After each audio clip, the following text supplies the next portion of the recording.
Esta vez vamos a hablar sobre el plan de salvación. Oigo a los cristianos discutiendo en la red y también a los ateos en contra de los cristianos, pero todos se basan en los versículos de la Biblia y algunos quieren explicarlo con los idiomas. Resulta que Jesús nunca usó ningún idioma para explicar la Biblia. Siempre le creó un contexto al relato, a la explicación o el tema que iba a tratar. Siempre tenía una parábola, tenía un recuento de, de cosas reales o cosas ficticias. En la mayoría de los casos eran ficticias, creadas por él mismo para que entendieran de qué se trataba. Bueno, nosotros vamos a hablar hoy del plan de salvación, que no es un versículo en la Biblia, es toda la Biblia, ¿verdad? Entonces, para poder entender este plan de salvación en toda la Biblia, tenemos que conocer el santuario. El santuario tenía, primero, alrededor tenía 60 palos. Esos 60 estacas que tenía, todas sumaban las 60. Cada una de esas estacas representaba un siglo y al final eran 6.000 años. Esos 6.000 años, así como la semana tiene 6 días, miren que la única unidad de tiempo que permanece y está en todos los países inalterada es la semana. Usted va a los chinos, tienen su calendario, va a los hebreos, tienen su calendario, van a los romanos, tienen su calendario. Hay otros que el padre Gregorio XIII, el papa, en este caso Gregorio XIII, se llamaba Hugo Boncompagni. Él creó el calendario que conocemos más universalmente en el occidente. Ese calendario de Gregorio XIII es el que usamos casi siempre nosotros acá en occidente. Pero la semana en todas las partes de la tierra es lo mismo: lunes, martes, miércoles, aunque esos nombres se los colocó fue Roma, por la luna, por Marte, por el sol, o sea, los planetas y el sol y la luna. Bueno, el sistema solar, mejor dicho, fue el que sirvió como de inspiración para que le colocaran los nombres a la semana. Pero la semana realmente es la única unidad de tiempo inalterable que hay en la Tierra. ¿Y por qué? Porque ella simboliza también el tiempo que Dios había dado para resolver el problema del pecado del hombre. El hombre pecó al principio de la creación y, habiendo pecado al principio de la creación, causa un conflicto. Y el conflicto es que la paga del pecado es la muerte. Y por lo tanto, si el hombre pecaba, debía morir. ¿Y cómo pecó? Pecó por una simple cosa que el Señor le puso en el Edén.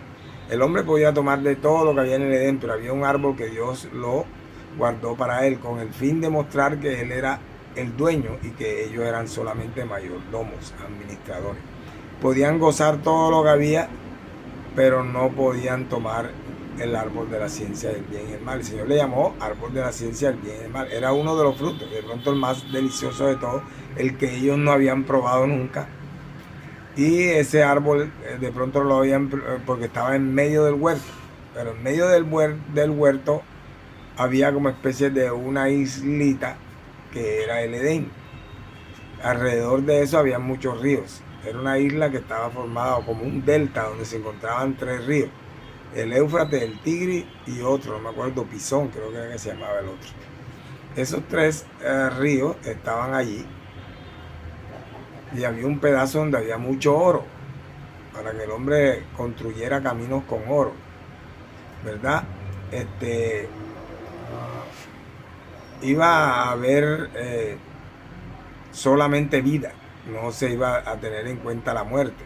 Por eso habían tantos vegetales, porque el hombre iba a comer solamente vegetales. Eso está en Génesis 1:29. Dice que el hombre comería solamente vegetales, las frutas que tenían su fruto dentro y que estaban sobre la tierra. No estaba incluyendo las raíces como la yuca, como el ñame, como la papa. No, eso no lo estaba incluyendo. Solamente estaba incluyendo, eso era para los animales nada más, junto con toda planta verde era para los animales. Para el hombre era todo árbol que da fruto y que su semilla estaba dentro de él. Eso eran para comer. O sea, todas las frutas que conocemos, el mango, el aguacate, por decir algo, el zapote, el níspero, todas esas que conocemos nosotros hoy. Y para el hombre, las plantas solamente iban a ser para medicina, solamente para medicina, no iban a ser para alimento. Después fue que comenzamos a incluir la col, a incluir las raíces en la alimentación. Pero al principio solamente eran los frutos secos, o sea, maní, cacahuate, nueces, avellanas, almendras, esos frutos secos, el coco, eran los que se iban a tomar para tener la proteína. Es la mejor proteína de la tierra, los frutos secos y los granos son la mejor proteína, legumbres, granos. ¿Y quiénes tienen la mejor fuente de energía? Los cereales. Todo eso estaba listo y hecho para el hombre. El hombre no necesitaba matar ningún animal para alimentarse. No, porque los animales no debían morir. Todo en la creación estaba hecho para vivir. Pero el pecado entró, y como el pecado, dijo Dios, el día que comieres de este fruto que te dije que no, ciertamente morirás. Entonces la gente dice, pero comió y no murió. Porque no saben que Dios estaba hablando en el tiempo de él, no en el tiempo del hombre. Dios le dijo el día, y el día para Dios tiene 1000 años. Eso lo pueden ver en 2 de Pedro 3, capítulo 3, versículo 8. Dice que para Dios un día es como 1000 años y 1000 años como un día. Entonces, ese día de 1000 años Dios lo cumplió. El día que comieres de él, ciertamente morirá. El día que ellos comieron de ese árbol, ciertamente murieron. Porque el día duraba 1000 años y Adán murió de 930 años. Eva no se sabe, pero tampoco pasó de 1000, porque Dios le dio el día y no podían pasar del día ese, que eran 1000 años, el día de Dios. La gente cree que Abraham no murió, comenzó a morir ahí mismo, sino que como Dios le dijo que iban a morir el día, entonces esperó que les cumpliera el día. Y se les cumplió el día y murieron. Ok, eso por un lado, pero como la paga del pecado era la muerte, para salvar al hombre solo se tenía que lograr que un hombre viviera sin pecado durante todo el tiempo, ¿verdad?, de su vida, sin pecar. Y si moría sin pecar, causaba un conflicto. ¿Cuál era el conflicto? La paga del pecado es muerte, pero esta persona no pecó. Ajá, y si este no pecó, entonces, ¿cómo vamos a hacer con él? Porque está muriendo. Ahora, ¿por qué murió ese hombre que no había pecado? Ese hombre muere aún no teniendo pecado porque ya era hijo de mortales, porque la condición de vivir eternamente estaba supeditada a pecar o no pecar. Si pecaban, la condición de inmortales se les volvía mortal.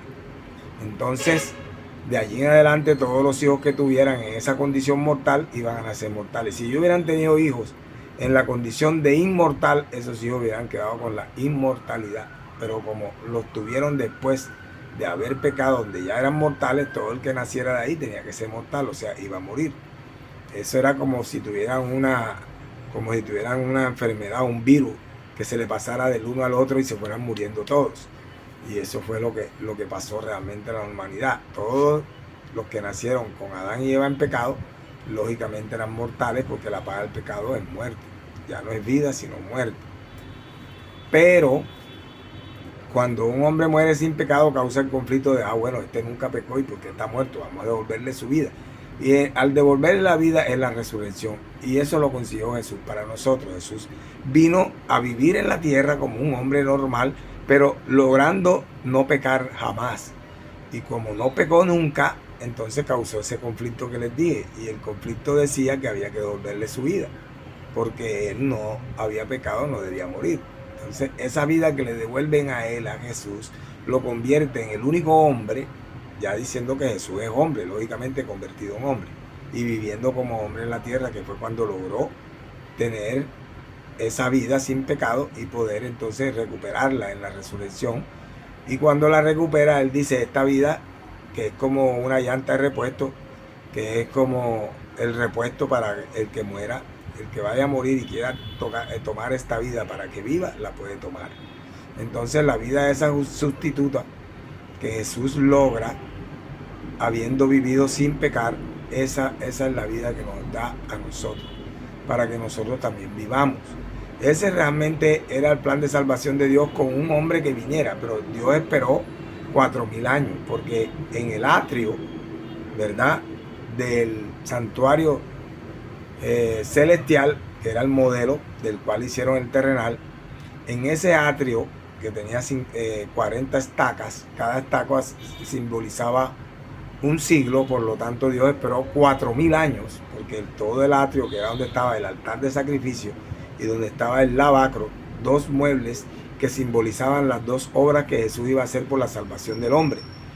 ¿Qué iba a hacer Jesús por la salvación del hombre? Iba a morir por el hombre y a bautizarse por el hombre, pero que también simboliza la resurrección, porque en el bautismo morimos a la vieja vida y salimos a una vida nueva.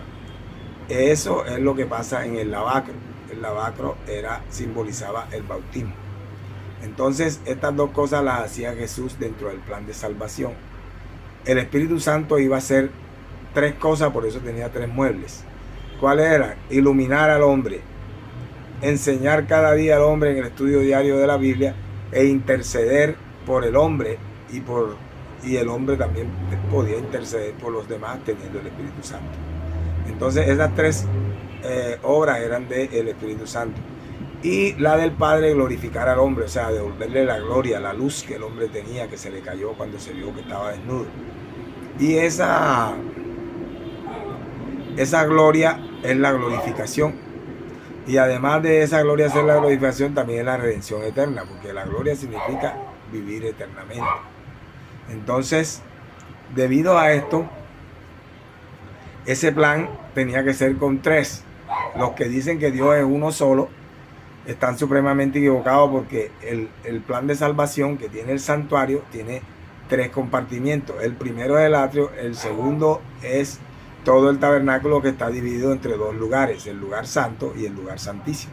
Entonces esas tres cosas se las repartieron el Padre Santísimo, que era el número 1, por eso tenía un solo mueble, el Hijo, que era el número 2, dentro de la jerarquía del plan, él tiene 2 muebles, y el Espíritu Santo, que era el número 3, iba a tener 3 muebles. El Espíritu Santo se encarga de la santificación, Jesús se encarga de la justificación o salvación, y el Padre de la redención eterna o glorificación. Eso es todo el plan de salvación, pero Jesús lo iba a cumplir en 7 pasos. El primer paso lo cumple haciéndose ángel en el ángel de Jehová para salvar a los ángeles. Por eso es que el plan dice que está configurado antes de la fundación del mundo. Antes de la fundación de esta tierra, que es a la que le llaman mundo en la Biblia, a los habitantes de la tierra le llaman el mundo, o sea, el grupo de personas que habitan la tierra le dicen el mundo, ¿verdad? El mundo no te conoce, ¿verdad? El mundo. Entonces, a los hijos de Dios los sacan un poquito de ese mundo y lo ponen aparte, apartados para Dios, por eso se llama santo. Santo significa apartado para Dios. Y los demás son parte del mundo. Entonces, miren ustedes cómo todo concuerda. Si no son 3, no pueden hacer las 3 partes del plan de salvación. Ahora, alguien me dirá, Dios es uno solo. Tienen razón, Dios es uno solo, pero dentro del plan de salvación se volvió 3. Desde que lo configuró antes de la fundación del mundo ya eran 3. Donde el Padre y el Hijo fueron unidos por el Espíritu Santo en una unión perfecta, así como el mismo Espíritu Santo en el matrimonio une en una unión perfecta al hombre con la mujer y los vuelve uno solo en el matrimonio. Esa es la misma cosa. Por eso somos hechos a semejanza de Dios, porque son 3 y acá también son 3. Y aquí está el Espíritu Santo y acá también. Entonces es una cuestión de la imagen de Dios, que es triple, y también la semejanza del carácter de Dios que está en el hombre. El hombre debe ser santo como Dios es santo. Ser santo como vuestro Padre que está en los cielos es santo, dice la Biblia. Entonces, fíjense ustedes que todo tiene que concordar en la Biblia. Cuando la Biblia se enseña aisladamente con versículos, no, que este versículo significa esto, no, que este significa lo otro, no, a mí me parece que es esto, no, dice otro por allá, no, pero eso no, eso es lo que estás negando, no, y el otro, no, esto es lo que estás aprobando. O sea, cada cosa alguien le pone su pensamiento. No podemos poner el pensamiento, porque la Biblia es un solo grupo. Son 40 autores en 1500 años pero que todos concuerdan perfectamente. Y los libros que no concordaban, que tenían contradicciones y cosas, no eran de Dios. Esos libros los escribieron los macabeos, varios pueblos que no tenían nada que ver con eso de la salvación y no estaban dentro del plan de salvación. Y eran libros apócrifos. La Iglesia Católica tenía 14 libros apócrifos, fueron sacados del canon, porque no contradecían a todo lo que Dios había configurado dentro del plan. Entonces, ya vieron ustedes cómo el plan de salvación se centra también en Jesús, que les dije que primero se hizo ángel para salvar a los ángeles, porque el pecado no comienza en la tierra, el pecado comienza en el cielo, cuando Lucifer se revela y se lleva a la tercera parte de los ángeles, los convence de que Dios es un tirano, de que Dios tenía una ley, que esa ley no la podía cumplir nadie, que era muy difícil, que esto, que lo otro, y se puso en contra de la ley. Por eso ustedes oyen que hay tantas denominaciones religiosas, la mayoría de ellas en contra de la ley, diciendo que la ley de Dios no vale, porque la ley de Dios fue clavada en la cruz del Calvario, y el enemigo lo hace porque el enemigo sabe que el hombre como no estudia la Biblia, no hace distinción. Los que no han estudiado bien la Biblia no pueden hacer distinción entre la ley de Moisés y la ley de Dios, algo tan sencillo, pero como no tienen el Espíritu Santo de Dios, porque no guardan los mandamientos. Para tener el Espíritu Santo hay que guardar los mandamientos, porque la Biblia dice, el que dice que me conoce y no guarda mis mandamientos, tal es mentiroso y la verdad no está en él. También dice, guardar los mandamientos y yo enviaré al Espíritu Santo. Entonces el Espíritu Santo no llega si no se guardan los mandamientos. ¿Y cuáles mandamientos? Los 10 mandamientos, que en realidad son 2 mandamientos, el amor a Dios y el amor al prójimo. Son 2 mandamientos que se dividen en 4 puntos principales el primero y en 6 puntos el segundo, ¿verdad? Eso está en Marcos 12, 28 para los que les gusta comprobar todo. Vayan allá y miren cómo Jesús los 4 primeros los dijo así: amarás al Señor tu Dios con todo tu corazón. Ese es el primer mandamiento de la ley.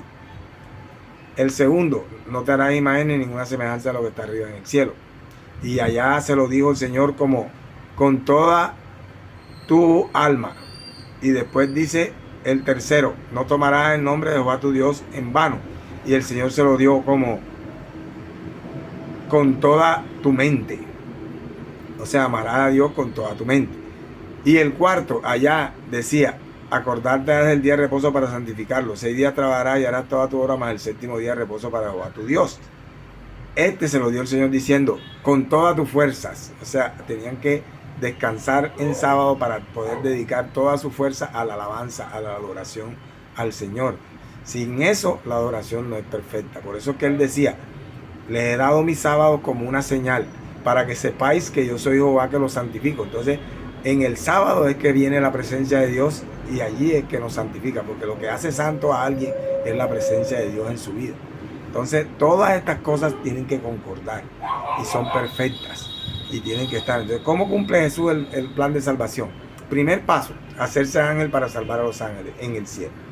Segundo paso, ya en la tierra, en la fundación. Por eso es que es antes de la fundación, porque se hizo allá antes de la tierra. Después, en la tierra, se hace hombre para salvar al hombre. Se bautiza por los pecados del hombre. Muere por los pecados del hombre. Resucita, ¿verdad? Al tercer día. Ya va 5. El sexto, intercede por nosotros en el cielo, en el lugar santo, y también hace el juicio en el lugar santísimo. Eso lo hace en el cielo, allá arriba. Y después viene en gloria por nosotros. 7 pasos. Y los cumplió Jesús con 4 roles. ¿Cuáles son los 4 roles? Están en Apocalipsis. En unas veces dice el Todopoderoso, un rol. El que era, el que es y el que ha de venir, los 4. Pero en Apocalipsis están las 2 formas. Apocalipsis 4, del versículo 6 en adelante, dice clarito que hay 4 querubines, ¿verdad? Delante del trono. Esos 4 querubines simbolizan los 4 roles de Jesús. Y esos 4 roles de Jesús tienen el rostro como de león. Ese es el arcángel Miguel y el ángel de Jehová cuando defendían a Israel en todas las peleas de Israel. Después viene el que era como el becerro, el día de la expiación. Había un becerro que se mataba por el sumo sacerdote y su familia.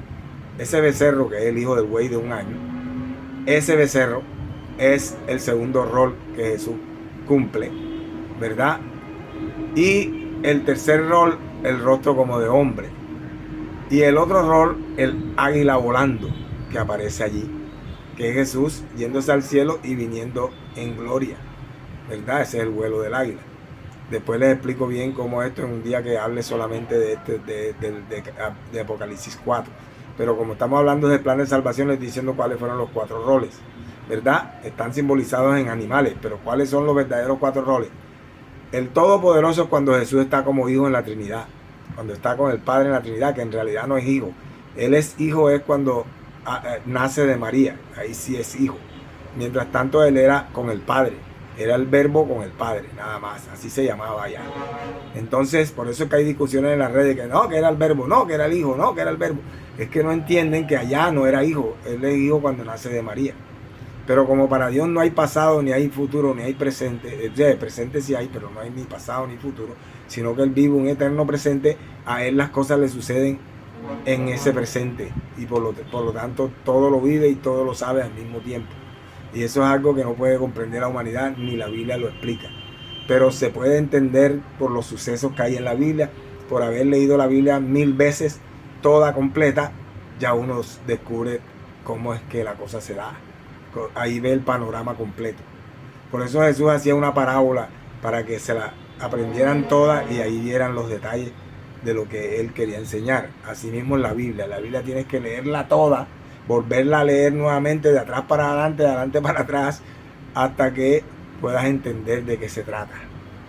Hay gente que lee la Biblia un solo capítulo y ya salen a discutir con los demás y a decir que esto no es así, que aquello no es asado. Yo los oigo en la red, a mí me da de todo. Me revuelve el estómago cuando oigo a la gente diciendo unas locuras que dicen porque se le ocurre a ellos y no se basan en la Sagrada Escritura. Entonces estábamos hablando de estos 4 roles que son los que usó Jesús para hacer los 7 pasos de la salvación, y ya les dije cuáles fueron los 7 pasos.